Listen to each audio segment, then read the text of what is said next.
Hi అండి, welcome back to my YouTube channel happy Harisha. ఈరోజు వచ్చేసి నేను గ్రోసరీస్ ఎలా తెచ్చుకుంటాను, తెచ్చిన వాటిని పురుగు పట్టకుండా ఎక్కువ రోజులు ఎలా స్టోర్ చేసుకుంటాను, ఎలా ఆర్గనైజ్ చేసుకుంటాను అనేది ఈ వీడియోలో చూపిస్తున్నాను. దానికన్నా ముందు ఎవరైనా ఫస్ట్ టైం నా ఛానల్ చూస్తున్నారు అంటే ప్లీజ్ వీడియో చూసినంత నచ్చితే డెఫినెట్గా ఛానల్ని సబ్స్క్రైబ్ చేసుకొని సపోర్ట్ చేయండి. పక్కనే ఉన్న బెల్ని క్లిక్ చేస్తే నేను ఎలాంటి వీడియో అప్లోడ్ చేసినా నోటిఫికేషన్ మీ దాకా వస్తుంది. ఎలాంటి లేట్ చేయకుండా వీడియో అయితే స్టార్ట్ చేసేద్దాం. ఫస్ట్ అయితే మనం తెచ్చుకున్న గ్రోసరీస్ని ఫస్ట్ డివైడ్ చేసుకోవాలి. దీనిలో కొన్ని వచ్చేసి క్లీనింగ్ పర్పస్కి ఉంటాయి, కొన్ని జంక్ ఫుడ్ ఉంటాయి, కొన్ని నార్మల్గా కుకింగ్ కోసం యూజ్ చేసే గ్రోసరీస్ అలా ఉంటాయి కదా. సో వీటిని నేను ఫస్ట్ అయితే సపరేట్ చేసుకుంటున్నాను. సో ఇట్లాంటి జంక్ ఫుడ్ అనేది ఫస్ట్ అయితే నేను స్టోర్ చేసుకుందాం అనుకుంటున్నా. దానికోసం అయితే ఫస్ట్ కిడ్స్కి లంచ్ బాక్సెస్ ఇవన్నీ పెట్టుకుంటాం కదా. సో నేను అదే డ్రాలో నేను ఈ ఏవైతే జంక్ ఫుడ్ ఉన్నాయో అవి కూడా ఇక్కడే పెట్టుకుంటాను, కొంచెం స్పేస్ ఉంచుకొని. ఎందుకంటే ఇంకా వాళ్ళకి పిల్లలకి తెలుస్తుంది ఇంకా అక్కడ ఉంటాయి అని చెప్పేసి వాళ్ళు వెతుక్కునే పని ఉండదు. అండ్ నేను కూడా ప్రతిసారి ఉండక్కర్లేదు, వాళ్ళకి కావలసినప్పుడు అదే ప్లేస్లో నుంచి తీసుకొని తినేస్తారు. లేదు కొంచెం ఎక్కువ క్వాంటిటీలో తెచ్చుకున్నాము, అన్నీ ఒకేసారి చూపిస్తే ఎక్కువ తినేస్తారు అని అనుకుంటే కొన్ని తీసి సపరేట్గా వేరే ప్లేస్లో పెట్టుకుంటాను. ఇవి అయిపోయిన తర్వాత వాళ్ళకి ఇస్తానన్నమాట. సో ఇంకా వేరే డ్రా లాగా కాకుండా పిల్లలకి ఏవైతే లంచ్ బాక్స్లు స్నాక్ బాక్స్లు ఉంటాయో అవే డ్రాలో ఇవన్నీ కూడా ఈ జంక్ ఫుడ్ ఇవన్నీ కూడా స్టోర్ చేసుకుంటాను. మరి ఎక్కువ క్వాంటిటీలో అలా ఏం తెచ్చుకోను. సో మ్యాక్సిమం 2 బిస్కెట్స్ ప్యాకెట్స్ ఇట్లాంటివి, అంతకంటే ఎక్కువ ఉంటే వేరే ప్లేస్లో స్టోర్ చేసుకుంటా కొన్ని. ఇక్కడే పెట్టడం వల్ల నేను ఏదైనా వర్క్లో ఉన్న ఎక్కడికైనా బయటికి వెళ్ళినా పిల్లలకి ఏదైనా కావాలి అనుకుంటే ఇమీడియట్గా తీసుకొని తింటారు, ఎక్కడున్నాయి అని వెతుక్కోకుండా. సో ఈజీగా ఉంటుంది అని చెప్పేసి నేను ఇక్కడే పెట్టేసుకుంటాను. దాని తర్వాత నెక్స్ట్ కేటగిరీ వచ్చేసి క్లీనింగ్ పర్పస్ కోసం తెచ్చుకునేవి. అది మేబీ బట్టల క్లీనింగ్ కోసమైనా కానివ్వండి, ఫ్లోర్ క్లీనింగ్ అయినా కానివ్వండి, మన బాడీ క్లీనింగ్ అయినా ఏదైనా సరే క్లీనింగ్ ప్రాసెస్ కోసం తెచ్చుకునేవన్నమాట. సోప్స్ ఇంకా డిటర్జెంట్స్ ఇవన్నీ ఉంటాయి కదా. ఫస్ట్ ఇవన్నీ అయితే నేను సపరేట్ చేసేసుకుంటున్నాను. సో మనం ఎప్పుడూ కూడా గ్రోసరీస్ తెచ్చుకున్న తర్వాత ఫస్ట్ దానికి డివైడ్ చేసి పెట్టుకున్నాము అంటే అవి ఆర్గనైజ్ చేసుకోవటం ఈజీ అయిపోతుంది. అన్నీ ఒకేలాగా కుప్పలాగా పడేయకుండా దానికి సపరేట్ చేసుకోండి. ఈ క్లీనింగ్ అన్నీ కూడా వాషింగ్ మిషన్కి సంబంధించినవన్నీ కూడా నేను వాషింగ్ మిషన్ దగ్గర ఉన్న ర్యాక్లోనే స్టోర్ చేసుకుంటాను. అంటే బట్టలకు సంబంధించినవి ఈ లిక్విడ్ కానివ్వండి, ఇలాంటివి లేదు అంటే సోప్స్ ఉంటాయి కదా, రిన్ సోప్స్, ఇట్లాంటివన్నీ కూడా వాషింగ్ మిషన్ పక్కన ఏదైతే ఉంటుందో ర్యాక్, ఆ ర్యాక్లోనే పెట్టుకుంటాను. సో మనం ఇది డైలీ చూస్తూ ఉంటాం కాబట్టి సో ఎంతవరకు ఉన్నాయి, ఎంతవరకు అయిపోయాయి అన్నది ఈజీగా ఉంటుంది. లేదు వేరే ప్లేస్లో ఎక్కడైనా పెట్టుకున్నాము అంటే అవి ఉన్నాయో లేవో కూడా ఒక్కోసారి మర్చిపోతాము. కానీ ఇలా రోజు కనిపించే ప్లేస్లో పెట్టుకుంటే అయిపోయినప్పుడు ఇమీడియట్గా తెచ్చుకోవడానికి హెల్ప్ అవుతుంది. అండ్ నెక్స్ట్ వచ్చేసి సోప్స్, పేస్ట్లు, బ్రష్లు ఇట్లాంటివి ఉంటాయి కదా. ఒక్కోసారి లైజాలు, డెటాలు అలాంటివి కూడా నేను వాషింగ్ మిషన్ ఏరియాలోనే పెట్టుకుంటాను. ప్రజెంట్ అయితే కొత్తవి ఏం తీసుకురాలేదు కాబట్టి నేను అవైతే ఏం చూపించట్లేదు. దాని తర్వాత ఈ సోప్స్, బ్రష్లు ఇవన్నీ కూడా ఏదైతే నాకు డైనింగ్ ఏరియాలో అటాచ్డ్గా వాష్ బేసిన్ ఉంటుంది కదా. సో ఆ వాష్ బేసిన్కి సంబంధించిన డ్రాస్లో సర్దేసుకుంటాను. ఎందుకంటే మేము బ్రషింగ్ అదంతా కూడా అక్కడే చేసుకుంటాము, ఆ డైనింగ్ ఏరియా దగ్గరే. సో అక్కడే ఇమీడియట్గా సోప్స్, బ్రష్లు, పేస్ట్లు ఇలాంటివి ఉన్నాయి అనుకోండి, పేస్ట్ అది అయిపోయిన వెంటనే పిల్లలు కానివ్వండి ఎవరైనా తీసుకోవటానికి ఈజీగా ఉంటుంది కాబట్టి ఈ డ్రాలోనే నేను అన్నీ సర్దేసుకుంటాను.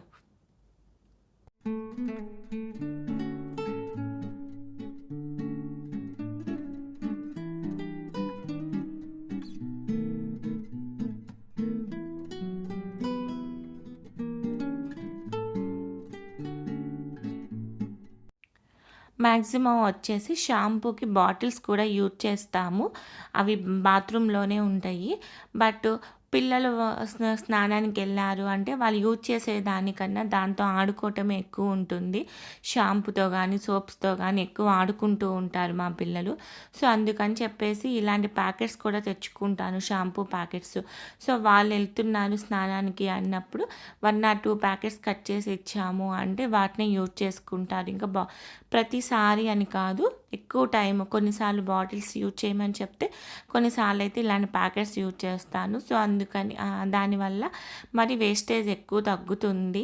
మరి ఎక్కువ పిల్లలు పాడు చేయకుండా అలా ఉంటారు. సో, అందుకని చెప్పేసి ఇలాంటివి కూడా ఈ ప్యాకెట్స్ వచ్చేసి, కవర్స్ వచ్చేసి మనము ఏమైనా పెట్టికోట్స్ కానీ ఏమన్నా కొన్నప్పుడు వాటి కోసం వాటికి ఇస్తారు కదా! సో, వాటినైతే నేను పడేయను. ఇట్లా స్టోర్ చేసుకోవటానికి యూజ్ చేసుకుంటాను. లేదా ఎప్పుడైనా ఔటింగ్స్‌కెళ్ళినప్పుడు ఏదన్నా వేసుకోవటానికి కూడా మంచిగా అది లాక్ చేసుకోవటానికి కూడా ఉంటుంది కాబట్టి నేను దీన్ని యూజ్ చేసుకుంటాను. అట్లాంటి ప్యాకెట్స్‌లో ఇవన్నీ అట్లాంటి కవర్లు ఈ ప్యాకెట్స్ అన్నీ వేసుకొని ఇవన్నీ ఒక డ్రాలో పెట్టుకుంటాను. అండ్ సేమ్ డ్రాలోనే నేను ఇంకా ఇలాంటి ఫెవికాల్‌కి సంబంధించిన, డ్రాయింగ్‌కి సంబంధించిన ఇవన్నీ ఉంటాయి కదా! పెయింటింగ్స్ కానివ్వండి, డ్రాయింగ్స్ ఏవైనా కూడా నేను ఇదే ర్యాక్‌లో స్టోర్ చేసుకుంటాను. ఎందుకు అంటే దీనికి అటాచ్డ్‌గానే బ్రేక్‌ఫాస్ట్ కౌంటర్ ఉంటుంది మాకు. సో, పిల్లలు వరకు బ్రేక్‌ఫాస్ట్ కౌంటర్ మీదే కూర్చొని డ్రాయింగ్స్, పెయింటింగ్స్ ఏస్తూ ఉంటారు. సో, వాళ్ళకి తీసుకోవటానికి కూడా ఈజీగా ఉంటుంది. అండ్ ఈ స్టఫ్ అంతా కూడా ఒకే చోట ఉంది అంటే పిల్లలకి ఏది తొందరగా అయిపోతుంది, ఇంక ఏది తెచ్చుకోవాలి, ఏది ఫిల్ చేసుకోవాలి అనేది ఈజీగా పిల్లలకు కూడా అర్థమవుతుంది అని చెప్పేసి నేను ఇదే డ్రాలోనే పెట్టేసుకుంటాను. చూపించాను కదా! సో, ఈ డైనింగ్ ఏరియాకి, వాష్ బేసిన్‌కి సంబంధించి దీనికి అటాచ్డ్‌గానే బ్రేక్‌ఫాస్ట్ కౌంటర్ ఉంటుంది. ఈ రెండిటికి సంబంధించిన ఐటెమ్స్ అన్నీ కూడా నేను ఈ డ్రాలో ఇలా నీట్‌గా ఆర్గనైజ్ చేసుకుంటాను. ఈ డ్రా కూడా ఎక్కువగానే ఓపెన్ చేస్తూ ఉంటాం కాబట్టి అయిపోయిన వెంటనే మళ్ళీ తొందరగా అన్నీ తెచ్చేసుకొని స్టోర్ చేసుకోవడానికి హెల్ప్ అవుతుంది. అండ్ నెక్స్ట్ వచ్చేసి గ్రోసరీస్. ఫస్ట్ 2 అనేది ఈజీగానే ఆర్గనైజ్ చేసుకుంటాము. బట్ ఈ గ్రోసరీస్ అనేది కొంచెం ఎక్కువ టైం పడుతుంది. ఈ మినప్పప్పు వచ్చేసి నేను ఆల్మోస్ట్ 1 మంత్ బ్యాక్ ఇంటి దగ్గర నుంచి తెచ్చుకున్నాను. కొంచెం ఇంటి దగ్గర నుంచి ఇలా 3, 4 కేజెస్ అట్లా ఎక్కువ క్వాంటిటీలో తెచ్చుకుంటాము. బట్ ఆల్రెడీ పాతవి ఉన్నాయి కదా! అవి అయిపోయిన తర్వాత ఓపెన్ చేద్దాం కదా అని ఈ 1 మంత్ నుంచి అయితే నేను ఓపెన్ చేయలేదు. సో, ఇప్పుడు ఓపెన్ చేశాను. ఇప్పుడు యూజ్ చేయటానికి ముందు ఒక్కసారి నేను ఇట్లా ఈ సమ్మర్‌లోనే ఎండలో ఒక 2, 3 అవర్స్ ఎండలో పెట్టుకున్నాము అంటే ఏదన్నా కొంచెం పురుగు అట్లా ఉన్నా కూడా తొందరగా రిమూవ్ పోవటానికి హెల్ప్ అవుతుంది. ఆ ఎండలో పెట్టుకున్న ఈలోపు చూడండి ఇవి పాతది ఆల్రెడీ యూజ్ చేస్తున్నవే అడుక్కొచ్చేసాయి. అడుగును చూడండి కొంచెం నుసిలాగా ఇట్లా ఉంది కదా! మనం ఎంత నీట్‌గా స్టోర్ చేసుకున్నా కూడా ఇట్లా అడుగున నుసిలాగా మిగులుతుంది. సో, వాటిని కొత్తవి యూజ్ చేసే ముందు ఈ పాతవి ఒకసారి తీసేసి ఏదైతే ఉందో ఈ డబ్బా ఇవంతా కూడా నీట్‌గా ఒకసారి కడిగేసి ఆరబెట్టుకున్నాము అంటే కొత్తవి పోసుకోవటానికి మళ్ళీ మంచిగా హెల్ప్ అవుతుంది. అండ్ పాతవి కూడా ఇవి ఒకసారి నేను ఇట్లా ఒకసారి క్లీన్ చేసుకున్నాను అంటే చూసారు కదా! నుసి అదంతా కూడా కిందకి పోయి మంచిగా గ్రోసరీ అనేది కొంచెం నీట్‌గా ఉంటుంది. అండ్ ఈ డబ్బా ఏదైతే ఉందో నేను స్టోర్ చేసుకునేది అది నీట్‌గా కడిగేసుకొని ఆరబెట్టుకొని తుడిచేసుకున్నాను. ఇప్పుడు ఈ కొత్తగా తెచ్చుకున్న గ్రోసరీ అనేది దీనిలో ఫిల్ చేస్తాను. సో, ఇలా చేసుకోవటం వల్ల ఎక్కువ రోజులు పురుగు పట్టకుండా మంచిగా నిల్వ ఉంటుంది. సో, కప్‌బోర్డ్స్‌లో యూజ్ చేస్తున్నాము అంటే డెఫినిట్‌గా పురుగు పట్టే ఛాన్స్ ఉంటుంది. మనం కొంచెం నీట్‌గా చేసుకోపోయాము అంటే. అండ్ దాని తర్వాత ఈ పైన వచ్చేసి ఈ పాతది ఏదైతే ఉందో ఈ పప్పుది ఈ పైన వేసుకుంటున్నాను. దానివల్ల పాతది ఫస్ట్ యూజ్ చేయడానికి అవుతుంది. అండ్ నేను ఎక్కువ కూడా గ్రోసరీస్‌కి మాక్సిమం ఇలాంటి స్టీల్ డబ్బాలే యూజ్ చేస్తాను. ప్లాస్టిక్ వాటికన్నా కూడా గాజువి కానీ, స్టీల్‌వి కానీ యూజ్ చేస్తే గ్రోసరీస్ ఎక్కువ రోజులు ఫ్రెష్‌గా స్టోర్ అయ్యి ఉంటాయి. సో, ఇవన్నీ నాకు ఎంతైతే కావాలో అంత స్టోర్ చేసుకొని దానిలోనే ఒక చిన్న గ్లాస్ వేసుకొని అయితే పక్కన పెట్టేసుకుంటాను. దానివల్ల పప్పు నానబెట్టుకోవటం నాకు ఈజీ అవుతుంది. అండ్ దాంతోపాటు ఏదైతే ఎక్స్ట్రాగా మిగిలిపోయాయో దాన్ని వేరే పాలిథిన్ కవర్లో పెట్టుకుంటాను. పాలిథిన్ కవర్లో పెట్టుకుంటే స్టోర్ చేసుకోవటం ఈజీ అవుతుంది. ఫ్రిడ్జ్‌లో కానివ్వండి, లేదు ఏమన్నా గ్రోసరీస్ పెట్టుకునే డ్రాలో కానీ పెట్టుకోవటం ఈజీ అవుతుంది కాబట్టి స్పేస్ కూడా మిగులుతుందని చెప్పేసి నేను ఇలాంటి కవర్స్‌లోనే యూజ్ చేస్తాను. ఈ కవర్‌ని మంచిగా నీట్‌గా గాలి అది ఏం రాకుండా నీట్‌గా ఫోల్డ్ చేసేసుకున్నాక, మనం దీన్ని చాలా టైపుల్లో మనం దీన్ని స్టోర్ చేసుకోవచ్చు. నేను దానిలో డిఫరెంట్ డిఫరెంట్ మెథడ్స్ కూడా చూపిచ్చాను. బట్ ప్రెజెంట్ అయితే నేను ఇట్లా ఒక రబ్బర్ బ్యాండ్ ఏసేసుకొని, సెక్యూర్ చేసుకొని పక్కన పెట్టేసుకుంటున్నా. అండ్ దాంతో పాటు ఇక్కడ రవ్వ నేను ఎలా స్టోర్ చేసుకుంటాను చూపిస్తున్నాను. బొంబాయి రవ్వ. మనం ఉప్మాకి వాటికి యూజ్ చేస్తాం కదా సూజీ. ఇది కూడా ఎక్కువ క్వాంటిటీలో తెచ్చుకున్నా, లేదు 1 కేజీ వరకు తెచ్చుకున్నా కూడా బయట పెట్టుకున్నాము అంటే తొందరగా తెల్ల పురుగు అట్లాంటిది వచ్చే ఛాన్స్ ఉంటుంది. అలా కాకుండా కొంచెం దీన్ని లైట్‌గా వేడి చేసుకొని అది చల్లారిన తర్వాత డబ్బాలో స్టోర్ చేసుకున్నాము అంటే నీట్‌గా కూడా ఎక్కువ రోజులు ఫ్రెష్‌గా ఉంటుంది, పురుగు పట్టకుండా. దీనికి కూడా నేను స్టీల్ డబ్బానే యూజ్ చేశానండి. దాని తర్వాత సేమ్ ఇదే ప్రాసెస్‌లో గోధుమ రవ్వ, సో బొంబాయి రవ్వ కానివ్వండి, గోధుమ రవ్వ కానీ ఇట్లాంటివి ఏ రవ్వలైనా కూడా ఇలా స్టోర్ చేసుకున్నాము అంటే కొంచెం ఎక్కువ రోజులు ఫ్రెష్‌గా ఉంటుంది. చల్లారిన తర్వాత డబ్బాల్లో పోసుకోండి. అండ్ దాంతోపాటు పల్లీలు కూడా మా ఇంట్లో కొంచెం ఎక్కువ క్వాంటిటీలోనే తెస్తాము. అరౌండ్ 3 కేజెస్ అలా తెచ్చుకున్నప్పుడు ఇవి కూడా పురుగు పట్టే ఛాన్స్ ఉంటుంది. సో దానికోసం అయితే ఇట్లా నేను హాఫ్ క్వాంటిటీ వరకు అయితే మంచిగా వేయించి పెట్టుకుంటాను. సో దానివల్ల పురుగు పట్టకుండా ఫ్రెష్‌గా ఉంటుంది. అండ్ దాంతోపాటు మార్నింగ్ కొంచెం హడావిడిగా మనము చట్నీ అది చేయాల్సొస్తుంది. ఆ టైంలో వేయించుకోవటానికన్నా కూడా ఇట్లా ముందే వేయించి పెట్టుకున్నామంటే చట్నీ చేసుకోవడం ఈజీ అయిపోతుంది. ఒక హాఫ్ క్వాంటిటీ అలా చేసుకుంటాను. ఇంకో హాఫ్ క్వాంటిటీ అనేది వేయించకుండా పక్కన పెట్టేసుకుంటాను. దానివల్ల ఏదన్నా ఇమ్మీడియట్‌గా వేయించకుండా అవసరమైనప్పుడు అలాంటి కర్రీస్‌లో వాటిని యూజ్ చేస్తాను. అండ్ దాంతోపాటు షుగర్ కూడా ఇట్లా ఎక్కువ క్వాంటిటీలో తెచ్చుకున్నప్పుడు చీమలు అవి పట్టకుండా యాలుకలు లవంగాలు అది వేసుకుంటాను. అంటే డైలీ పర్పస్ కోసం వేరే డబ్బాలో కొంతవరకు తీసుకుంటాను. డైలీ అంత పెద్ద పెద్ద డబ్బాలు తీయాలి అంటే కష్టం కాబట్టి కొంచెం డైలీ పర్పస్ కోసం వేరే చిన్న డబ్బాలో తీసుకుంటాను. దాని తర్వాత ఇట్లా లోపల ఆర్గనైజ్ చేసుకునే ముందు ప్రతిసారి కూడా ఇదేదైతే ఉందో దాన్ని నీట్‌గా ర్యాక్‌ను తుడిచేసుకొని ఒకసారి ఆ పేపర్ నీట్‌గా క్లీన్ చేసుకొని తుడిచేసుకొని ఇవి ఎక్కువ క్వాంటిటీలో ఉన్నవన్నీ కూడా ముందు పైన స్టోర్ చేసుకుంటాను. ఇవన్నీ మనం డైలీ తీయము కాబట్టి వీటిని ఎక్కువగా ప్లాస్టిక్ డబ్బాల్లోనే ఇట్లా పై ర్యాక్‌లో పెట్టుకుంటాను. ఇవి నాకు డైలీ అందవు. ఏదైనా స్టూల్ వేసుకుంటేనే కంఫర్ట్‌గా ఉంటుంది.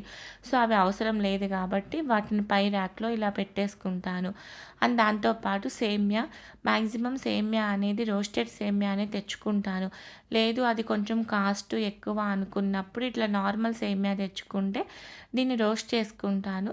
నార్మల్ సేమియా కన్నా రోస్టెడ్ సేమియా అనేది ఎక్కువ రోజులు ఫ్రెష్‌గా ఉంటుంది. అండ్ దాంతోపాటు మనం ఎక్కువగా ఏ రెసిపీ చేస్తున్నప్పుడు కూడా ఈ సేమియాని రోస్టెడ్‌గానే యూజ్ చేస్తాం కాబట్టి దాన్ని నీట్‌గా అనేది కొంచెం రోస్ట్ చేసుకుంటాను.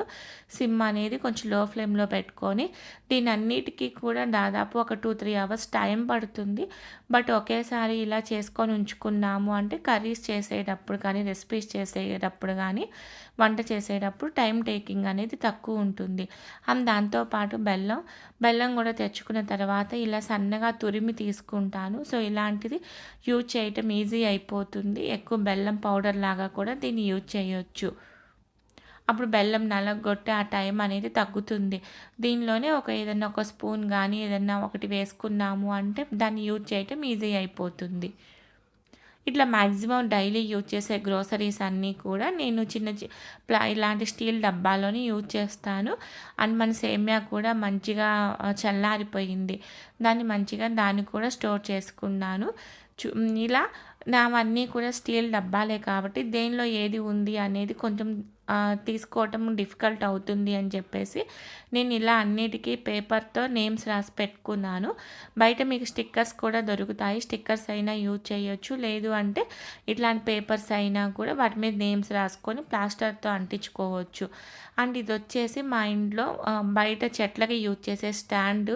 ఇట్లాంటివి ఎక్సెస్ ఉన్నాయి, ఇది యూజ్ చేయట్లేదు కొంచెం స్పేస్ మిగులుతుంది కదా అని చెప్పేసి నేనైతే ఈ స్టాండ్ అనేది ఇక్కడ పెట్టేసుకున్నాను. మావి వచ్చేసి సిమెంట్ షెల్ఫ్లే. సో హ్యాపీగా ఏం అవ్వదు అని చెప్పేసి నేను ఈ స్టాండ్ పెట్టుకొని ఈ స్టాండ్ మీద ఇట్లా 2 లేయర్స్ లాగా ఈ స్టీల్ డబ్బాలన్నీ పెట్టుకున్నాను. సో ఇప్పుడు వెనకది తీసుకోవటం ఈజీ అయిపోతుంది, పైది హ్యాపీగా తీసుకోవచ్చు అండ్ కొంచెం స్పేస్ కూడా మిగిలిపోతుంది.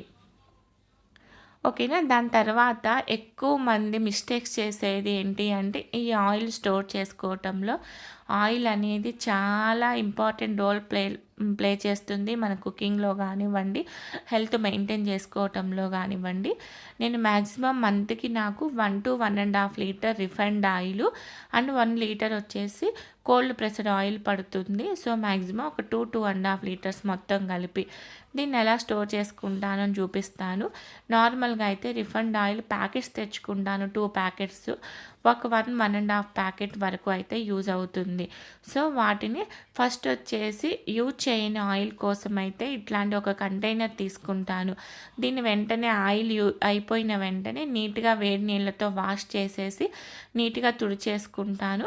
అండ్ ఇది వచ్చేసి ఈ గ్లాస్ బాటిల్ వచ్చేసి ఆల్రెడీ మనం రిఫైండ్ ఆయిల్ ఒక్కోసారి వేడి చేసిన రిఫైండ్ ఆయిల్ ఉంటుంది కదా, ఇది ఒకసారి యూజ్ చేసింది. సో దాన్ని స్టోర్ చేసుకోవటం కోసం యూజ్ చేస్తాను. అండ్ కోల్డ్ ప్రెస్డ్ ఆయిల్ కోసం వేరే బాటిల్ ఉంటుంది. ఓకేనా. సో ఇప్పుడు వచ్చేసి నేను ఈసారి 2 లీటర్స్ టిన్ తెచ్చుకున్నాను. మన దగ్గర లేడీస్ ఏంటి అంటే ఎంత ఎక్కువ ఉన్నా ఎక్కువ యూజ్ చేస్తాము, తక్కువ ఉన్నా తక్కువతో అడ్జస్ట్ అయిపోతాము. సో ఇదంతా ఒకేసారి ఎక్కువ యూజ్ చేయకుండా ఉండాలి అని చెప్పేసి నేను డైలీ యూజ్ చేసే ఆయిల్ కంటైనర్లోనే ఫ్రెష్ ఆయిల్ అనేది ఒక 1/2 లీటర్ టు 3/4 లీటర్ వరకు ఫిల్ చేసుకున్నాను. దీన్ని అయిపోయిన తర్వాత నేను మిగతాది ఫిల్ చేసుకుంటాను. సో ఇది పక్కన పెట్టేసుకుంటాను. దీని తర్వాత మనం ఏదైతే ఆల్రెడీ ఒక్కసారి హీట్ చేసిన ఆయిల్ ఉంటుంది కదా, నార్మల్గా హీట్ చేసిన ఆయిల్ మళ్ళీ తిరిగి యూజ్ చేయకూడదు. బట్ మనమైతే అంత ఈజీగా పడేయలేము కదా, ఏదన్నా దోశలకి అట్లాంటి వాటికి యూజ్ చేయడానికి ఉంటుంది కాబట్టి దీన్ని కూడా నేను స్టోర్ చేసుకుంటాను. ఈ గ్లాస్ బాటిల్ వచ్చేసి నాకు ఆల్రెడీ కోకోనట్ ఆయిల్కి వచ్చిందే. నేను సేమ్ అదే గ్లాస్ బాటిల్లో ఇలా ఒక ఫిల్టర్ పెట్టేసుకొని మనం యూజ్ చేసిన ఏదైతే ఉందో ఆయిల్ దాన్ని ఫిల్టర్ చేసుకుంటాను. సో దీన్ని ఫిల్ చేసుకునే ముందు ఇట్లా దీని కింద ఏదైనా పెట్టుకున్నాము అంటే ఆయిల్ అనేది ఫ్లోర్ మీద అలా స్పిల్ అవ్వకుండా ఉంటుంది, కొంచెం అక్కడ మెస్సీ అవ్వకుండా ఉంటుంది. సో ఇట్లాంటి ఫిల్టర్ ఏదైనా మనం డైలీ యూజ్ చేసే ఫిల్టర్ కాకుండా ఏదైనా ఒక వేస్ట్ ఫిల్టర్ పక్కన పెట్టేసుకున్నామంటే సపరేట్గా దీనికోసం ఎక్కువ మెస్సీ అవ్వకుండా ఉంటుంది. ఓకేనా. సో ఇలా ఫిల్టర్తో మొత్తం కూడా ఫిల్టర్ చేసుకున్నామంటే చూడండి ఆయిల్ ఎంత ఫ్రెష్గా ఉందో. ఇది ఒకసారి యూజ్ చేస్తున్న ఆయిల్ అన్నట్లు కాకుండా నీట్గా ఉంటుంది. దాంతోపాటు ఈ ఆయిల్ ఏదైతే స్టోర్ చేసుకుంటామో ఈ ప్లేటు, ఇది నేను లాస్ట్ వీకే నేను కౌంటర్ టాప్ అనేది క్లీన్ చేసుకున్న రోజే మార్చాను ఈ పేపరు. బట్ మళ్ళీ చూడండి కొంచెం ఆయిల్ అవి పడి కొంచెం మెస్సీ అయింది కదా, ఎంతో కొంత ఆయిల్ అయితే పడుతూనే ఉంటుంది కాబట్టి ఇమీడియట్గా ఈ పేపర్ కూడా నేను ఎప్పటికప్పుడు క్లీన్ చేసేసుకుంటాను. ఈ కవర్ వచ్చేసి నేను డీమార్ట్ నుంచి గ్రోసరీస్ తెచ్చుకుంటాను కదా, సో ఆ కవర్ అన్నమాట. మనం నార్మల్గా టిష్యూ పేపర్ అయినా యూజ్ చేయొచ్చు, బట్ టిష్యూ పేపర్ అనేది ఈజీగా ఆయిల్ పడినా చినిగిపోవడానికి ఛాన్స్ ఉంటుంది. సో అందుకని చెప్పేసి ఈ పాలిథిన్ కవర్ అయితే ఇట్లా నీట్గా రౌండ్గా కట్ చేసేసుకొని అడుగును వేసేసుకుంటాను. దానివల్ల కొంచెం ఎక్కువ రోజులు నీట్గా ఉంటుంది అది. దానిలో ఈ కంటైనర్స్ అన్నీ కూడా నీట్గా పెట్టుకుంటాను. ఇప్పుడు ఆయిల్ బాటిల్స్ అన్నీ కూడా దానికి సపరేట్గా నీట్గా ఉంటాయి. అండ్ ఇది వచ్చేసి కోకోనట్ ఆయిల్, నాది ఆ రోజే కోకోనట్ ఆయిల్ అయిపోయింది. నేను కర్రీస్ కోసం అన్నిటికీ అయితే మ్యాక్సిమం కూడా కోల్డ్ ప్రెస్డ్ ఆయిలే యూజ్ చేస్తాను. ఓన్లీ డీప్ ఫ్రైస్కి మాత్రమే నేను రిఫైండ్ ఆయిల్ యూజ్ చేస్తాను. ఓకేనా. ఈ కోకోనట్ ఆయిల్ మళ్ళీ తెచ్చుకున్న తర్వాత ఈ ప్లేస్లో నేను అడ్జస్ట్ చేసుకుంటే నాకు అదంతా కూడా నీట్గా ఆర్గనైజ్ అయిపోతుంది. అండ్ దాంతోపాటు మనము కొన్ని గ్రోసరీస్ అనేవి కొన్ని హాఫ్ మాత్రమే ఫిల్ చేస్తాము. అండ్ రిమైనింగ్ హాఫ్ అనేది అట్లానే కవర్స్లో అట్లా ఉంచుకుంటాం కదా. సో అట్లా ఓపెన్ చేసి కవర్స్లో ఉంచుకునేవన్నీ కూడా ఇట్లా నీట్గా రబ్బర్ బ్యాండ్తో సెక్యూర్ చేసుకొని ఒక దేనిలో అన్నా ఇలా ఆర్గనైజర్‌లో పెట్టుకుంటాను. దానివల్ల ఆ ఏరియా అనేది మెస్సీగా కాకుండా ఉంటుంది. అండ్ ఇట్లాంటి వేస్ట్ ప్లాస్టిక్ కంటైనర్స్ ఏమన్నా వచ్చినా కూడా కొంచెం పెద్దవి అనుకుంటే పడేయను. చూడండి దీనిలో మొత్తం కూడా పాస్తాకి సంబంధించిన ఐటమ్స్ అన్నీ కూడా నేను అట్లా నీట్‌గా ఈ డబ్బాలో పెట్టుకున్నాను. దీనివల్ల చూడటానికి నీట్‌గా ఉంటుంది. అన్నీ ఒకే ప్లేస్‌లో ఉన్నప్పుడు మెస్సీగా కాకుండా ఈజీగా తీసుకోవటానికి హెల్ప్ అవుతుంది. అండ్ ఈ ఐస్ క్రీమ్ ట్రేలో వచ్చేసి నేను స్పైసెస్ అనమాట, లవంగాలు, యాలకులు ఇట్లాంటివి డబ్బాలో ఫిల్ చేయంగా కొన్ని కొన్ని ఎక్కువ మిగిలిపోతూ ఉంటాయి కదా. సో వాటిని అన్నిటినీ కూడా ఈ డబ్బాలో నీట్‌గా పెట్టుకున్నప్పుడు మనకి తొందరగా ఏదన్నా ఒకటి అయిపోయింది అన్నప్పుడు నేను వెంటనే ఈ డ్రా అనేది ఒక్కసారి చెక్ చేసుకుంటాను. దీనిలో ఏమున్నాయి ఏం లేవు అనేది చూసుకొని అయిపోయినవి కూడా ఒక స్టిక్కీ నోట్ పెట్టుకుంటాను కిచెన్లోనే. సో ఇమీడియట్గా స్టిక్కీ నోట్ మీద రాసుకుంటాను. ఇక్కడ వచ్చేసి ఇది ఉంది కదా ఫార్చ్యూన్ అనేది సోయా చంక్స్, ఆల్మోస్ట్ అదైతే అయిపోయింది. బట్ అక్కడ గంగూలీ ఫోటో ఉంది కదా, సో దానికోసం అయితే నేను స్టోర్ చేసుకొని ఉంచుకున్నాను. ఇట్లా ఓపెన్ చేయని ఉంటాయి కదా కొన్ని, ఓపెన్ చేయనివన్నీ కూడా నీట్గా ఒకదాని మీద ఒకటి పక్కన పెట్టేసుకుంటాను. ఇట్లా గ్రాసరీస్ మిగిలిపోయిన గ్రాసరీస్ కొన్ని మ్యాక్సిమం కూడా ఇట్లా ఒక డ్రాలో పెట్టేసుకుంటాను. కింద డ్రాలో ఏదైనా గ్రాసరీ అయిపోయిన వెంటనే ఈ డ్రా చెక్ చేసుకుంటాను ఉన్నాయా లేదా అని చెప్పేసి. దానివల్ల టైము సేవ్ అవుతుంది. నాకు గ్రోసరీస్ కూడా వేస్ట్ అవ్వకుండా నీట్‌గా ఉంటాయి. అండ్ దాంతోపాటు కొన్ని గ్రోసరీస్ బయట ఉంటే కొన్ని పురుగు పడతాయి, మనం ఎంత జాగ్రత్తగా స్టోర్ చేసుకున్నా. అలాంటివి నాకు డైలీ కావాల్సినంత వరకు అయితే పక్కన ఏదైతే డైలీ యూజ్ చేసే ఉంటాయి కదా బాక్సులు, ఆ బాక్సుల్లో పెట్టేసుకుంటాను. ఇక్కడ చూడండి సబ్జా సీడ్స్, ఇవి వచ్చేసి నేను అన్నీ కూడా మనం చూపించాను కదా అన్నీ కేజీ తెచ్చుకున్నాను అని. ఇవన్నీ కూడా కొంచెం కాస్ట్లీ కాబట్టి అండ్ బయట ఉంటే పురుగు పడతాయి అని చెప్పి నేను వీటిని ఫ్రిడ్జ్లో స్టోర్ చేసుకుంటాను.